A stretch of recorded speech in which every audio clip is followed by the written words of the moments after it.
Bonsoir et merci de nous rejoindre pour la dernière édition de la semaine. Voici les titres de ce vendredi 2 décembre. « 160 armes longues et 77 armes de poing ont été ramenées par la population à la gendarmerie de Farébersvillers en quelques jours, et ce dans le cadre de l'opération nationale d'abandon simplifié d'armes à l'État. Va-t-on subir des coupures d'électricité cet hiver? Le réseau de transport d'électricité en Moselle se tient prêt à toute éventualité et incite les citoyens à utiliser l'application EcoWatt. C'est notre grand format du jour. Et la route des lanternes se poursuit, direction Beach, où les lanternes favorisent les clins d'œil à l'histoire du Beacherland. Découvrez les images dans quelques minutes. Côté ciel, le temps de samedi sera sec, mais couvert du matin au soir, et les températures seront très froides, de 1 à 2 degrés au réveil et pas plus de 4 degrés l'après-midi. Notre invité de ce soir est Vincent Nagelschmidt. Bonsoir. Bonsoir. Vous êtes président de la Fédération patronale de la boulangerie-pâtisserie de Moselle. Avec la baguette qui vient d'être inscrite au patrimoine immatériel de l'UNESCO, on aura l'occasion d'évoquer cette distinction, mais également encore et toujours les difficultés des professionnels. Ce sera dans quelques instants, mais d'abord, on développe les titres.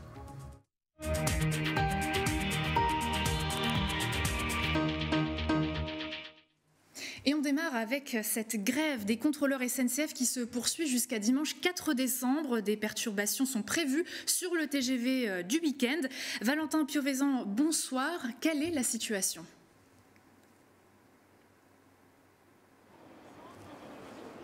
Et la situation est quelque peu compliquée dans les gares. 60% des trains et des TGV sont supprimés. Alors pour ce week-end, SNCF Voyageurs prévoit un train sur 3 sur la région TGV Est. Alors au niveau national, seulement 4 trains sur 10 circuleront. Ce sont les chefs de bord, soit les contrôleurs qui sont en grève. 90% d'entre eux sur les TGV sont en grève. Leur principale revendication, c'est bien sûr une revalorisation de leur salaire. Ils espèrent également une meilleure reconnaissance de la part de leur travail par rapport à leur entreprise, la SNCF. Ils espèrent également, à travers cette mobilisation, montrer la difficulté qu'ils ont pour changer de poste, en tout cas évoluer au sein même de l'entreprise, par exemple passer du réseau TER au réseau TGV. Alors vous l'aurez compris, forcément cette mobilisation a des répercussions directes sur les usagers. Leurs trains supprimés, ils ont dû trouver des alternatives et il y a une sorte de lassitude qui s'installe, comme je vous propose d'écouter ces réactions recueillies il y a quelques instants au micro de Camille Arnaud. Écoutez. Je viens de Lille, donc je dois m'arrêter jusqu'à Paris pour la correspondance et après reprendre un train pour arriver à Metz. Et mes 2 trains ont été supprimés, donc du coup j'ai dû prendre un Blablacar. Pas d'autre solution. Ça nous a un peu étonnés puisqu'on est venu ici pour être en séminaire à Metz, découvrir la belle ville de Metz avec des équipes partout en région en France et en fait on s'est rendu compte que tous les trains étaient supprimés ou annulés, donc ça nous oblige à partir de Metz, trouver un seul train possible, payer plus cher et dormir à Paris, faire une escale, donc ça nous impacte un petit peu. On comprend quand même les mouvements, après c'est qu'on rumine, on râle beaucoup, mais on comprend aussi et on est solidaire quand même des mouvements et des agents de la SNCF qui je pense vont avoir beaucoup de difficultés pendant ce week-end.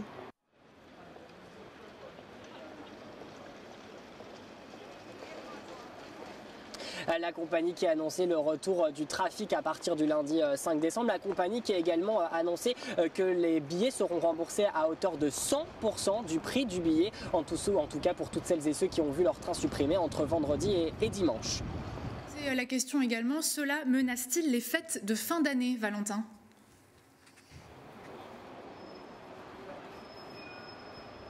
Eh bien, Uranie, il est encore beaucoup trop tôt pour vous dire ou non si les fêtes de fin d'année, en tout cas pour celles et ceux qui prendront le train pour Noël et jour de l'an, seront impactés. En tout cas, ce qu'on peut vous dire à l'heure actuelle, c'est que le collectif national des agents de service commercial des trains a déposé un préavis pour les week-ends de Noël et du jour de l'an. Donc si vous avez décidé en tout cas de prendre les transports pour ces fêtes de fin d'année, il faudra peut-être trouver des alternatives car vous risquez d'avoir des impacts également dans les gares un peu partout en France. Merci beaucoup Valentin d'avoir fait le point au plus près des usagers. D'ailleurs, la ligne Metz-Luxembourg est numéro 1 dans la catégorie suppression et retard. Le ministère de la Mobilité du Grand-Duché de Luxembourg a dévoilé ce 1er décembre des statistiques. La ligne 90 qui rejoint Thionville-les-Metz enregistre depuis janvier 2022 près de 11,4% de retard, avec une forte concentration sur les mois de septembre et octobre. Un taux de suppression des trains de 4,3% a été recensé sur cette ligne transfrontalière, notamment en raison des grèves, de la météo, des travaux ou bien de pannes diverses. C'est une opération enclenchée dès le 25 novembre et qui s'est terminée ce vendredi soir avec succès. L'abandon simplifié des armes à l'État. Nombreux sont les ménages qui possèdent encore de vieilles armes endormies dans les greniers depuis des années. C'est pourquoi l'État a lancé un appel à la population. Les citoyens pouvaient déposer leurs armes, soit pour les régulariser, soit pour les abandonner. Regardez. Des armes de ce type n'ont pas arrêté de défiler à la gendarmerie de Fare-et-Bersviller, car du 25 novembre au 2 décembre se tenait l'opération nationale d'abandon simplifié d'armes à l'État. Pour les gens qui possèdent des armes trouvées ou héritées, qui souhaitent les abandonner ou qui souhaitent les régulariser pour les garder. C'est le cas de Simone qui a ramené un fusil endormi dans son grenier depuis une trentaine d'années. Parce que j'en vois pas l'utilité, ça me gêne, je préfère m'en séparer. Et elle est loin d'être la seule. Roland a également saisi l'opportunité pour rapporter 3 armes longues. Ce sont des armes que mon fils a héritées de son grand-père et qui sont dans un coffre chez nous depuis, 30 ans, 25 ans, et dont on veut se débarrasser parce que c'est quand même, on est dans l'illégalité totale. Mais il ne risque rien légalement, même après autant de temps de détention. Pour chaque arrivage, l'armement est sécurisé avant d'entrer dans les locaux. Une fiche est remplie avec l'identité de la personne et le numéro de série est vérifié pour voir si l'arme n'est pas signalée volée. Une fois que tout est clair à notre niveau, la personne nous remet l'arme, on fait les papiers et l'arme est stockée dans notre chambre forte. Puis elle sera détruite. Avec cette opération ponctuelle, les saisies sont impressionnantes. 160 fusils armes longues, on appelle fusils ou carabines, 77 armes de poing, revolver, pistolet, et plus de 23 000 munitions. Sur une semaine, on ne pensait pas que cette opération allait prendre autant d'ampleur. À noter que le dépôt d'armes est possible toute l'année dans les commissariats et gendarmeries proches de chez vous. Dans notre grand format du jour, on s'intéresse à l'électricité et aux coupures éventuelles prévues cet hiver.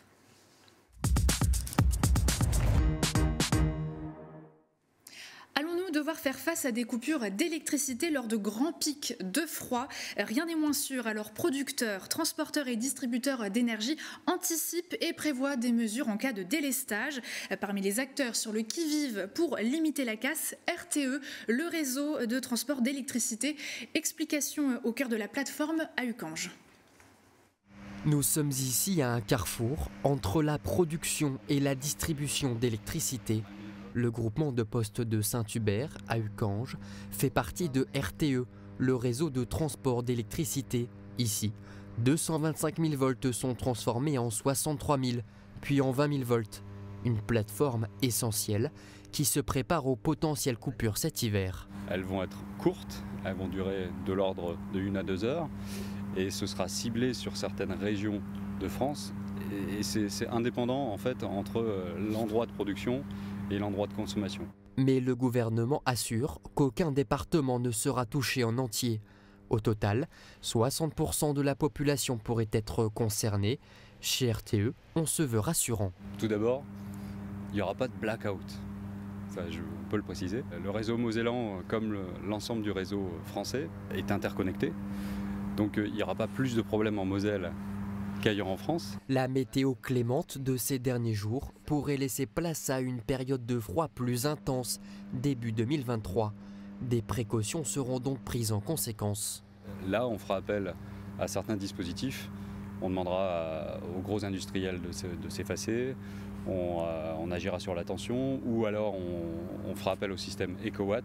Il s'agit d'une application pour surveiller l'état du réseau, notamment sur notre département, et d'être alerté d'une coupure la veille de cette dernière, ce qui doit permettre aux citoyens de gérer la consommation et d'actionner des éco-gestes. Il y a 2 périodes dans la journée qui sont importantes et que nous pilotons au plus juste. C'est 2 pointes, de 8h à 13h ou de 18 à 20h. Si tout le monde se met à 19 degrés sur ces pointes pendant la période hivernale. Ça nous permet d'économiser entre 1300 et 1600 MW. Ça équivaut en fait à 60% de la consommation de la Lorraine. Coupure, panne ou autre incident, les alarmes seront traitées ici au poste de commande. Dès réception d'une alerte, les équipes d'astreinte feront tout leur possible pour maintenir l'équilibre entre offre et demande. Et le gouvernement a d'ailleurs demandé au préfet de France d'anticiper des mesures pour préparer les habitants et les entreprises. Le but, réduire à 38% la consommation dans les zones concernées. 6 à 10 délestages seraient nécessaires, rien que sur la période de Noël, touchant ainsi 6 millions de personnes en France. Ces coupures seront localisées sur des lignes électriques regroupant 2000 abonnés. Laurent Touvet, préfet de la Moselle, assure qu'aucun Mosellan ne sera pris par surprise et les sites prioritaires seront épargnés. On l'écoute au micro de Fanny Bragard. Ça ne sera pas un scénario catastrophe. Nous nous préparons. Nous voulons absolument éviter la catastrophe qui serait la panne généralisée. Nous avons travaillé sur cette question pour qu'il y ait des sites dits prioritaires, c'est-à-dire ceux dont l'activité est absolument essentielle et qui, eux, ne se verront pas coupés. Alors principalement, ce sont les sites hospitaliers, les centres de secours, des lieux stratégiques, des lieux militaires, des sites de distribution, les péages autoroutiers pour éviter que les barrières ne restent fermées, et ces sites-là ne seront pas coupés. Alors les écoles, pour éviter que les enfants soient accueillis dans des conditions dégradées, lorsque la veille au soir, on sera informé qu'il y a une possibilité de coupure dans telle ou telle commune ou dans tel ou tel quartier, eh bien, les parents seront informés par les écoles et ils seront invités à ne pas envoyer leur enfant à l'école le lendemain matin. On passe à la suite. Que faire ce week-end? Emma Facchetti a la réponse pour vous.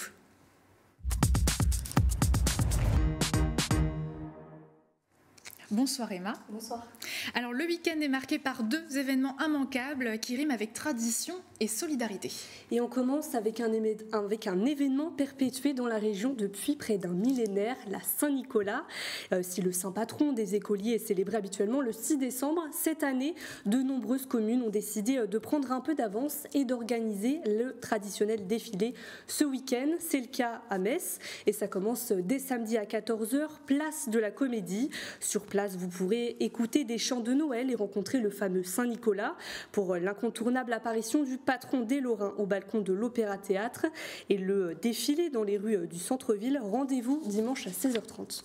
Donc il faudra être très sage, n'est-ce pas Emma? Et ça bouge aussi dans d'autres villes mosellanes. Et oui, à Thionville, les festivités se dérouleront dimanche à partir de 16h30.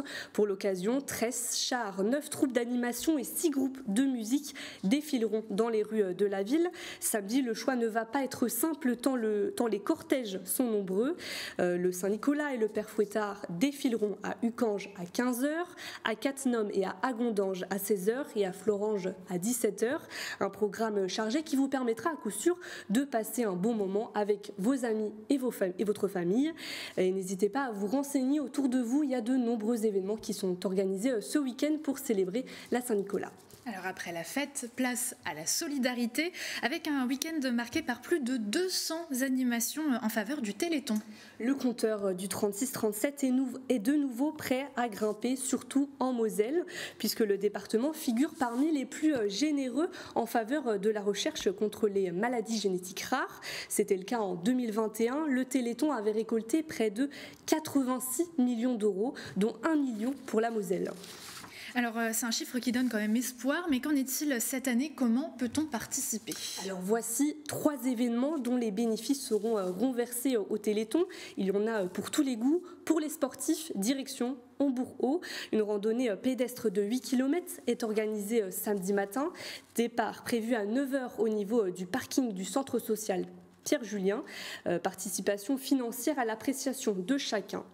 Pour les cinéphiles, rendez-vous à Marly. Le cinéma va projeter à 17h le film Reste un peu de Gad Elmaleh et le film Les femmes du square de Julien Rabaldi à 20h30. C'est 5 € la séance. Enfin, les férus d'énigmes trouveront leur bonheur à Stirin-Vindel. Le cercle sportif organise un escape game. Dans l'enfer rouge, les visiteurs incarneront pendant 1 heure un résistant. Pour participer, il est nécessaire de prévoir des vêtements adéquats puisque le jeu se fait à l'extérieur.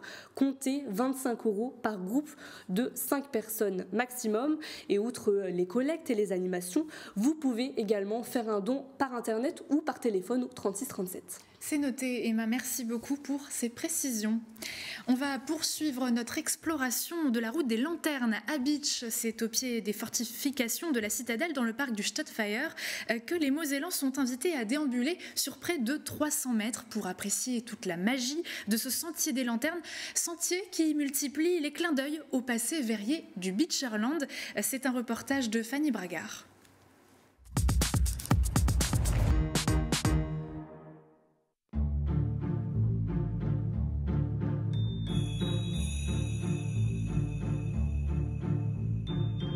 Très joli.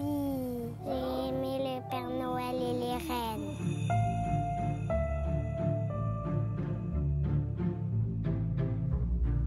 Les lanternes offrent un petit moment féerique pour les passants.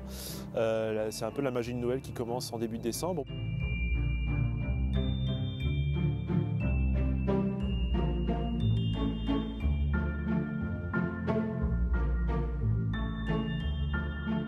Je trouve ça super joli que ça existe encore et que la féerie est encore là dans ce monde un peu triste et plein de mauvaises choses. Et au moins, il y a encore un peu de bonheur.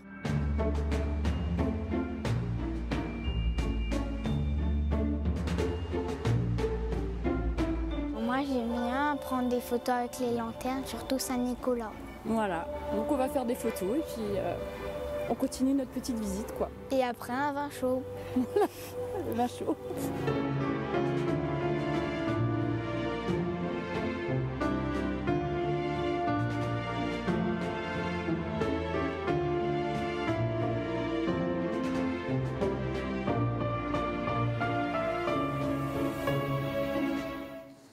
Elle est sur la table de presque tous les foyers français. Chaque jour, elle est le symbole de la France à travers le monde et reste un patrimoine depuis le début du XXe siècle, la baguette de pain.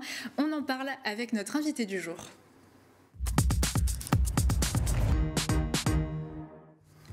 Vincent Nagel-Schmitt, bonsoir. Bonsoir. Je rappelle que vous êtes président de la Fédération patronale de la boulangerie-pâtisserie de Moselle. Depuis hier, le monde de ces professionnels-là peut se targuer de voir la baguette inscrite au patrimoine immatériel de l'UNESCO. Alors, est-ce que c'est une fierté ? Évidemment, c'est une fierté pour tous les boulangers qui voient leur savoir-faire reconnu au travers le monde.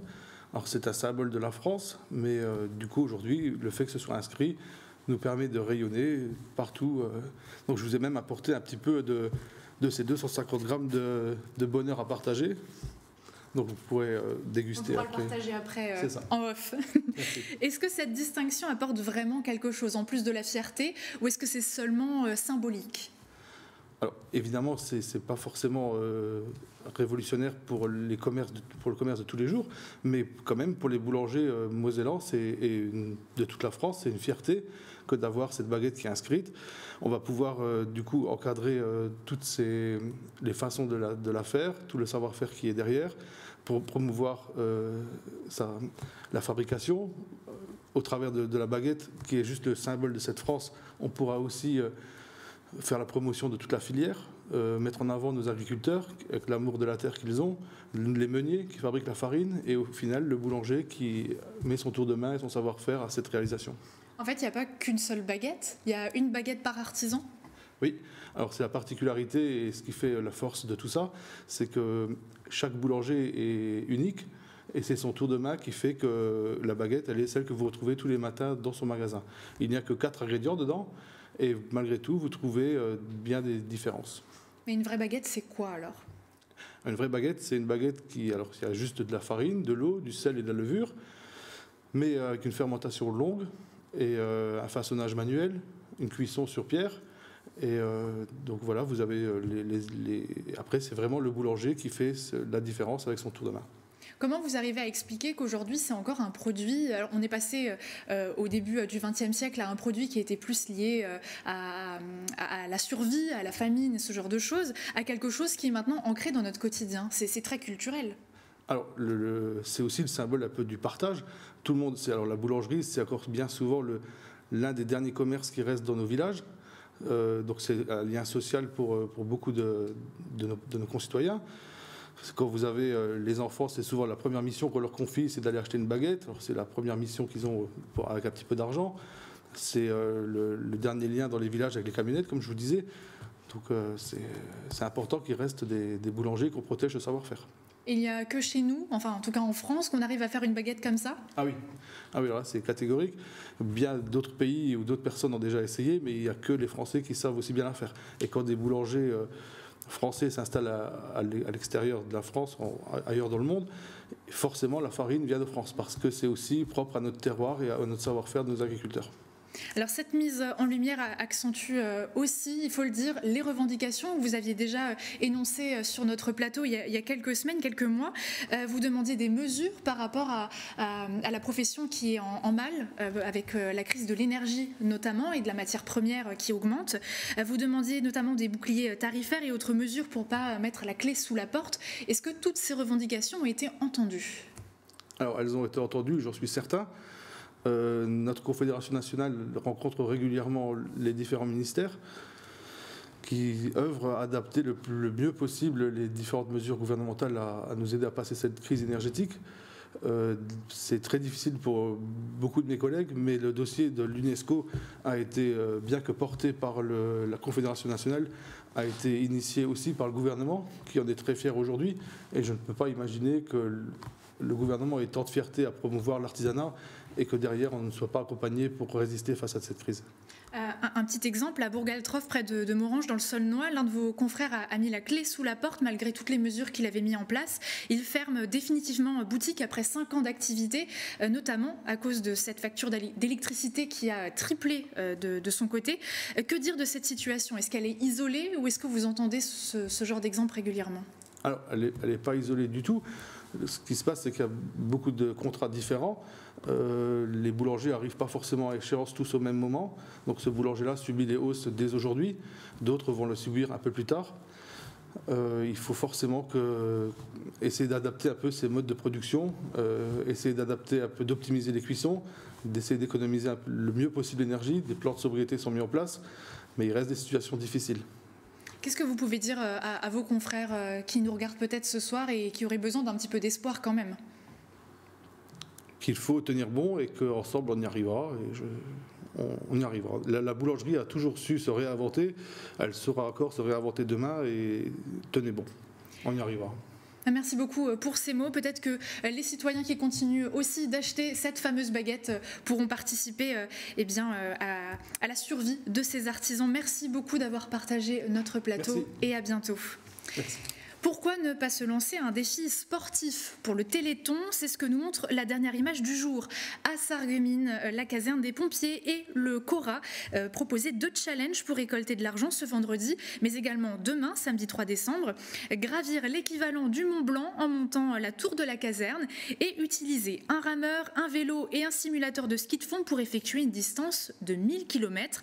Ce dernier défi est encore possible ce samedi 3 décembre au cœur du Cora Sarreguemines. L'an dernier, 4 512 € avaient été récoltés pour la bonne cause. C'est tout pour l'actualité du jour. Retrouvez l'actualité cette fois-ci dans Dragon Mag de Metz Handball, puis du club de la presse. Très bon week-end, prenez soin de vous.